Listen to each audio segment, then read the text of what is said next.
So,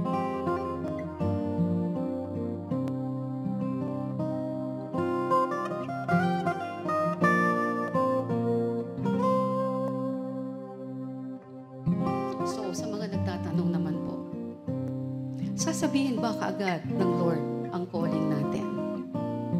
Hindi po. Hindi po niya sasabihin kaagad. Ang pagre-reveal po ng calling natin ay gradual. Kasi sabi ko, oo nga Lord, bakit hindi mo sabihin kaagad? And then sabi sa akin ng Panginoon, alam mo ba, Emerita, kung sinabi ko kaagad yung calling mo, na ikaw ay tatawagin ko para magpastor, ikaw ay magkakaroon ng radio program, television program, gagawa ka ng documentaries, gagawa ka ng libro, ikaw ang bibigyan ko ng pinakamalaking feeding outreach sa buong Pilipinas. Talagang hindi na ako attend ng church o hindi na ako attend ng Bible study. Kasi sa Bible study pa lang natatandaan ko na yung mga nagtuturo, bigla ka na lang tatawagin. Pag ikaw naman pray. Gusto kong Bible study, pero pag sinabing, you pray. Parang next time, parang ayoko na yata magpa-Bible study kasi baka ako tawagin mag-pray. Ayoko mag-pray. Naawa niyo po? Imagine kung sinabi ng Lord John, hindi na ako attend ng Bible study. Hindi nga sasabihin. Kagad. Okay. Kaya yung iba, pag naririnig ko na laging binabanggit, ano kayong calling ko? Ano kayong calling ko? Sa totoo lang, tinignan ko lang yung nakaraan ko. Sabi ko, paano nga ba ako lumakad bilang Kristiyano? Tinanong ko ba ang Lord, Lord, hindi po masama pag-pray yung calling ko. Pero sa totoo lang, in my case, parang wala akong nakikitang yung mind ko na focus sa calling ng Lord. Hindi. Ang alam ko, yung mind ko na focus doon sa ano yung gusto ng Lord. Ano kaya yung susunod na gusto ng Lord? Okay, nagawa ko na to. Ano pa kaya yung susunod? Okay, nagawa ko na to. Lord, ano pa susunod? Kasi gusto kitang makita, malaki ka eh. Ang liit ko kasi. Wala akong kakayanan. Hindi ako nakapagtapos mag-aral. Hindi naman ako magaling talaga. Hindi ako matalino talaga. Wala naman nagsasabi sa akin, sige, maglingkod ka sa Panginoon, supportahan kita. Wala. No? Can you imagine? Hindi ko tinanong yung calling ko. Na-interesado ako sa kung ano ang gusto ng Panginoon kada nagbabasa ako ng Bible. Okay? Doon po ako nag-start. In fact, hindi ko nga po alam yung calling nun eh. Doon nag-i-start ako. Hindi ko alam na meron palang calling ang life ko katulad ng ganito. Okay. So, gradual po ang pag-reveal ng Diyos ng calling. Ang sikreto po, actually sinabi ko na, ay yung obedience. Yung continuous na pagsunod natin sa Word of God. Every time po tayo nagbabasa ng Bible, maghahanap po tayo ng gusto ng Panginoon. At tsaka yung ayaw. So, pag alam natin ayaw ng Panginoon, kahit hirap na hirap kang sundin, practicein mo. Practicein mo kasi walang tutulong, walang mag-liberate sa iyo doon sa sitwasyon mo na yon hanggat hindi mo siya sinusunod. Okay. So, yun pong continuous obedience natin to the Word of God ang magbubukas, mag-aakay, magdadala sa calling natin. Ito, pasisilipin ko kayo, paano nagmumove ang Lord para matagpuan ninyo yung calling ninyo? Actually, yung calling po, sabi ko na nga sa obedience, di ba? So sa obedience po natin, hinuhulma ng Panginoon, hindi lamang yung faith natin, kung hindi yung mismong karakter natin maging katulad ni Jesus. Yan po. Gusto niyo malaman ng calling ninyo? Ito po yung mga basic. Hinuhulma tayo ng Lord. Yung character, very important sa Panginoon. So bilang bagong born again, uumpisahan po kayo sa mga simpleng instructions like, pray every day. Read the Bible every day. Obey the Word. Go to church. Attend Bible studies. O yan, mga umpisa yan. No? Eh dito pa lang, pasado po ba kayo? Stages po ito, ho? So yan ay mga basic, simple instruction, umpisa. And then, pag nagbabasa na kayo ng Bible, sasabihin ng Lord, pag may nakaalitan kayo, forgive. Don't take or keep offenses. Huwag kayong magtatanim ng galit, kahit nakakagalit. Don't lie. Don't cheat. Give. You share. Love the poor. Be humble. Hate evil. Love your enemy. O yan, hindi pa kompleto to eh. No? So, binigyan ko lang kayo ng mga sample na laging problema ng tao. And then, pag pumapala-palaot na kayo dyan, nagtatry-try na kayo, sabihin naman ng pastor ninyo, take discipleship training. Right? So, pag sinabing discipleship, ite-train kayo dito ayon sa pag-train ni Jesus sa kanyang mga disciples. Hindi po, ite-train kayo para sa training ng standard namin. Hindi po. Okay?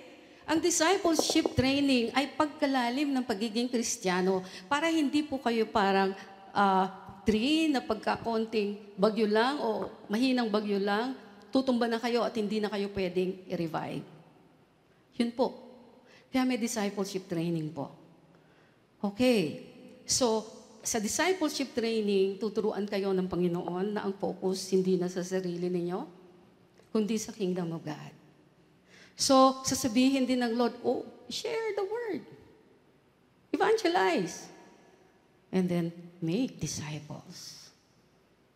Tapos, hinuli ko po yung lifestyle of worship dito. And then, worship. Kasi ang dami Kristiyano, wala talagang lifestyle of worship eh. Kasi kahit magtanong po kayo, may lifestyle of worship ba tayo, anak? Ano yung lifestyle of worship? Every day, may time ka to worship the Lord. Sa room mo, sa bahay mo, kahit saan ka nandun. Anyway, puso po tinitignan ng Panginoon. No, sa mga walang kwarto, kung ako talaga, maglalakad ako. Kahit sa CR, pwede ako mag-worship sa Lord kung talagang walang room.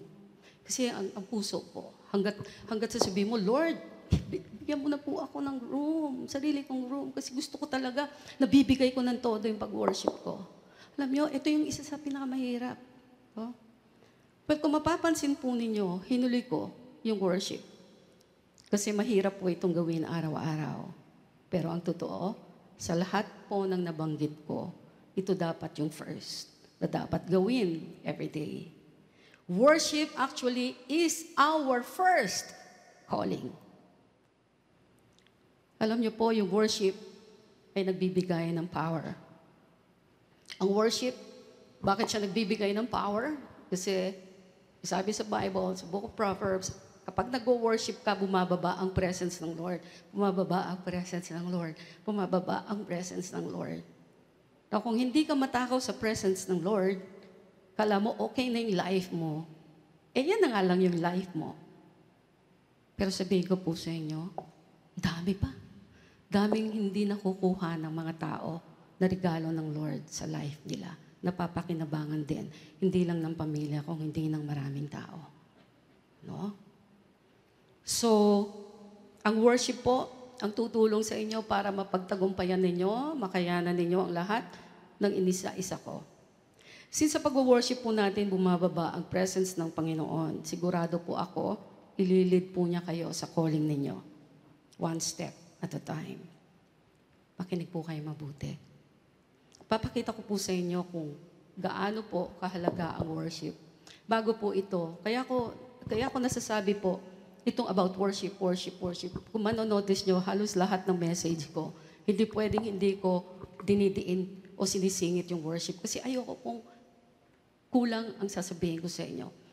Kasi sa totoo po, ina-attribute ko po na lahat ng na-accomplish ko, lahat ng napagtagumpayan ko, kahit doon sa matitinding trials na nangyari sa life ko, life po namin, ma-attribute ko po talaga ang kalakasan sa pag-worship sa Panginoon. Kasi sa totoo lamang po, hindi alam ng maraming tao na kapag gulong-gulo na ang isip natin, alam niyo, pag nag-worship kayo, magugulat kayo, sasabihin ng Panginoon sa inyo, eksakto. yung direksyon na dapat ninyong tahakin. Kaya most of the time, pagka naririnig ko yung tinig ng Panginoon, kasi pag alam ko pagka hindi ko alam ko anong gagawin ko. Tapos pag nag-worship ako, kahit hindi ko nga hingin sa Lord, kasi nandun ako sa presence niya, nagugulat na lang ako. After worship, sasabihin niya, ito gawin mo. Tsaka nagtatapat siya. Pagka may masakit siyang nararamdaman din sa mga tao, sinasabi niya rin sa iyo. Oh? So, ganun po ang makapangyarihan ng worship. Ito lahat po na na-accomplish ko, lahat ng na-acquire dito, ina-attribute ko po yan sa pag-worship talaga. Diyan ko naririnig yung instruction ng Panginoon. Okay? So, sabi ko kanina, ipapakita ko sa inyo kung gaano kahalaga ang worship. Okay, hindi po ba ang isang babae nag-aayos o nagdadamit ng a certain way pag gusto niyang makuha ang attention ng isang guy? Di po ba? Ang guy naman, nag-e-effort, gumawa ng mga bagay na hindi niya talagang ginagawa para lang makuha ang attention at ma-impress ang isang babae. Alam niyo po, ganon din po ang Panginoon. Alam ko po, lahat tayo gusto natin makuha ang attention ng Diyos. Tama po ba? Bakit po? Kasi, pag nakuha natin ang attention ng Diyos, makukuha din natin ang sagot niya. Praise God. Okay, pakikita ko po sa inyo, Luke 8 verses 43 to 48. Remember po yung the woman with the issue of blood for 12 years. Right? Can you imagine?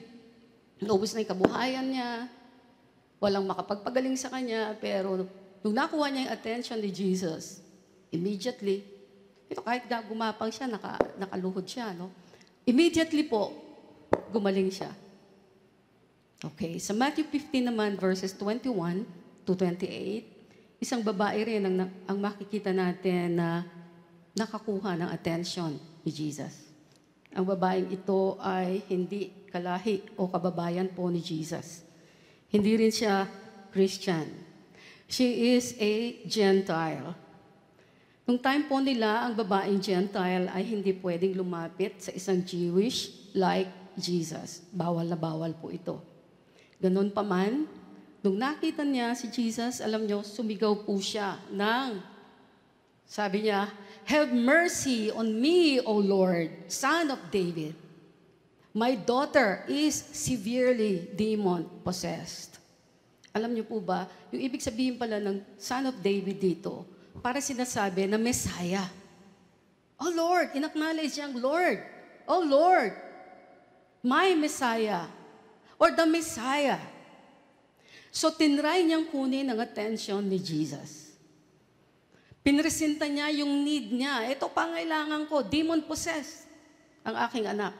Pero sabi sa verse 23, tingnan natin reaction ni Jesus. Sabi rito, "But he answered her not a word." Ngunit, hindi sumagot si Jesus. Tinawag na niyang Messiah si Jesus pero hindi siya pinansin. Pinresent na niya ang need niya pero hindi pa rin siya pinansin. So, hindi po yung need talaga natin ang makapansin sa Lord. It doesn't mean hindi siya nagkikare. Pati may tinuturong prinsipyo ang Panginoon dito So, at sabi pa ng mga disciples ni Jesus, paalisin na nga po ninyo siya. Napakaingay niya at sunod ng sunod sa atin. Yan pa yung sinabi ng disciples ni Jesus. Pagkasabi nito, sumagot po si Jesus. Sa mga naliligaw na tupa ng sambahayan ng Israel lamang ako isinugo. Para sinasabi niya, I was not sent except to the lost sheep of the house of Israel. Wow, ang sakit. Di po ba? Para nakita mo na yung Messiah, tapos sabi niya, hindi ako tinawag para sa lahi niyo. Para lang ako sa Israel. Sa mga Jews. Sakit nito. Right? Nung sasabihin ba natin is nabero ang Panginoon dito? No. May mga prinsipyo siyang tinuturo Nakuha niyo po. Well, at this point, nung tinanggihan po siya ni Jesus, anong ginawa niya? Masabi doon sa verse 25, then she came and, ganda nito, and worshiped him, saying, again, ginamit yung word na, Lord, help me. So lumapit pa rin siya at ang sabi rito, this time, she worshiped Jesus. At tinawag niya ulit na Lord, si Jesus. So nandun yung element ng worship, maaaring hindi yan yung sinasabi kung everyday, kailangan mag-worship kayo, pumasok kayo sa very presence ng Lord, maaaring umpisa pa lang ito. Pero this is worship. Na-impress ang Lord eh. Na-impress yung Diyos ng heaven, the heavens and the earth. Right? Para sa Kanya yun eh. Initial stage, nag-worship, tinawag siyang Lord. Ano nangyari po? Now, pagka-worship niya, tinest paulit siya ng Lord. So it doesn't mean po, nag-worship na kayo, eh wala nang testing. No, eh di lahat na lang talaga nag-worship, di na nagtrabaho, worship na lang. Right? Well, sumagot po si Jesus. Kasi sabi niya, hindi dapat kunin ang pagkain ng mga bata. Ito yung mga anak ng Lord. At ibigay sa mga aso. Ito yung parang tinuturing na aso yung mga Gentiles dito. Well, makikita po ninyo sa susunod na verse yung effect, yung power nung pag-worship nung Gentile woman. Worshiping is acknowledging God as God. Yun ang maganda ron eh. Nakuha niyo po. So, nung na-catch niya yung attention ng Lord, yung pala yung gusto ng Lord, i-acknowledge mo siya, He is God. Malalim po hindi sa head. Kasi meron yung iba head lang, ay alam ko naman God, si Jesus, Lord yun eh. Alam ko naman, God, naniniwala naman ako, hindi, malalim yung hinihingi ng Lord. Okay, sumagot po si Jesus. Ano po nangyari? Ay sabi rito, nung parang inano siya ng Panginoon, hindi dapat kunin ang pagkain sa mga bata, sa mga anak ko, parang ganun. At ibigay sa mga aso, yung mga katulad ninyo. Parang ganun na ibig sabihin nito. So makikita po ninyo dito yung power ng worship. Verse 27, sabi ng babae, totoo nga, Panginoon. Panginoon pa rin na sabi niya, oh. Ngunit ang mga aso man po ay kumakain ng mumong nalalaglag sa hapag ng kanilang Panginoon. Wow. Isa yan sa makukuha niyo sa worship, magiging humble ka. Verse 28. Nung narinig ito ng Panginoon ay, sabi ng Lord, kahit tadyakan ko pala ito eh. Lalapit pa rin ito sa akin, maniniwala pa rin ito sa akin eh. Hindi pa rin ito na-offend eh. No? So, nung nakita ni Jesus to, ang sabi niya, napakalaki ng iyong pananampalataya. Mangyayari ang hinihiling mo at noon di gumaling ang kanyang anak. Ito po, revelation po ito ng Panginoon. Silip ito sa power of worship. Yan po yun. Ganito yung power ng worship at pag-acknowledge po sa Lord, sa kanyang miraculous power. You worship po because of God's presence again, yung Gentile woman nakapag-isip ng tamang sagot.